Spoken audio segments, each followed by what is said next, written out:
It seems about right that a major storm rolls into Washington for Canada Day. The nasty weather underscoring the tension resonating through the Canadian embassy. I've had, I don't know how many messages today from my American contacts and friends say, Happy Canada Day, we appreciate you, we like you, we love you, we're gonna get through this. So there is definitely a feeling like that's not really normal to get that kind of a message. Ambassador Kirsten Hillman, Canada's chief negotiator with the U.S., acknowledges the relationship needs to get to a better place. It's a constant challenge amid evolving threats from the U.S. president. Donald Trump's views on trade and security have hardened, with few in his administration willing to question his decisions. I think that even last time he was president, there were many advisors around him that tempered his vision. And that's different now. Canada Day at the Embassy is normally a light-hearted party where Canadian staples are served to hundreds of guests.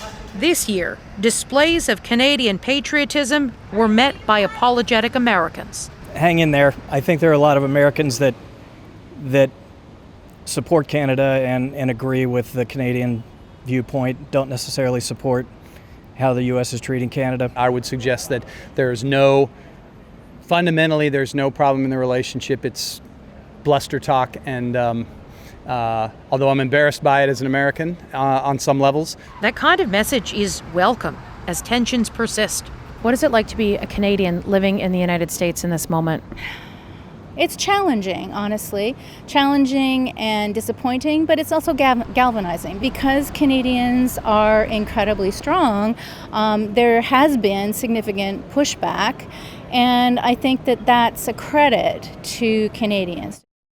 Canada-U.S. trade and security talks are expected to resume this week, the first face-to-face meeting since Canada made that major concession by dropping the planned digital services tax. Ambassador Hillman calls it an act of good faith on Canada's part. Okay, but Katie, are we expecting any concessions from the Americans in return? At this point, no, at least not publicly. And this marks a change in strategy by the Canadian government. Under Prime Minister Trudeau, concessions happened near the end of trade talks and were largely rooted in the fact a deal was imminent. Canada hopes that there will be a deal reached by July 21st, but this administration is more unpredictable than Trump's first. All right. Katie Simpson in Washington, thank you as always.